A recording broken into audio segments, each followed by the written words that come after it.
In today's video, I'm going to teach you how to add pixel code to Shopify manually. So you've got your pixel code ready from a platform like Meta, Google, or another tracking tool, and now you want it to fire on every page of your Shopify store. The most reliable way to do this is to place it directly into your theme code, and I'll walk you through that step by step. First, open your Shopify dashboard. This is your main admin area where you manage products, orders, and your online store. Make sure you're logged into the correct store before you continue. On the left-hand side of the dashboard, look for the option called Online Store and click it. This is where all your themes live, and since we're going to place the pixel directly into the theme files, this is exactly where we need to be. You'll now see your current theme at the top. Next to the Customize or Edit button, there should be a small icon with 3 dots. Click on those 3 dots.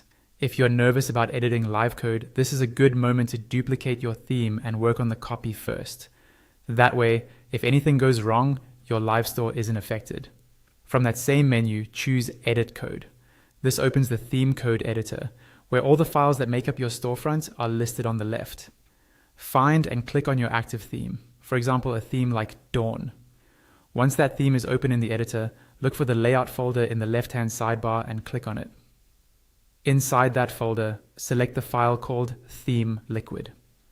This file controls the main structure of every page on your site, which is why it's the ideal place to add a global tracking pixel.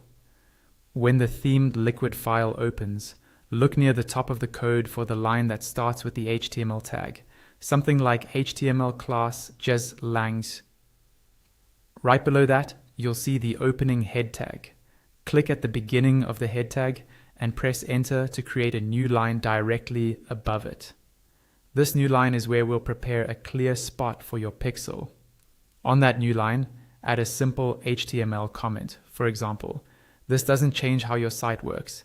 It just labels the section so you can easily find your pixel later or add more tracking if needed. Now, directly below that comment, paste your pixel code. Once it's in place, click Save in the top right of the editor. Your pixel will now load on every page that uses this layout.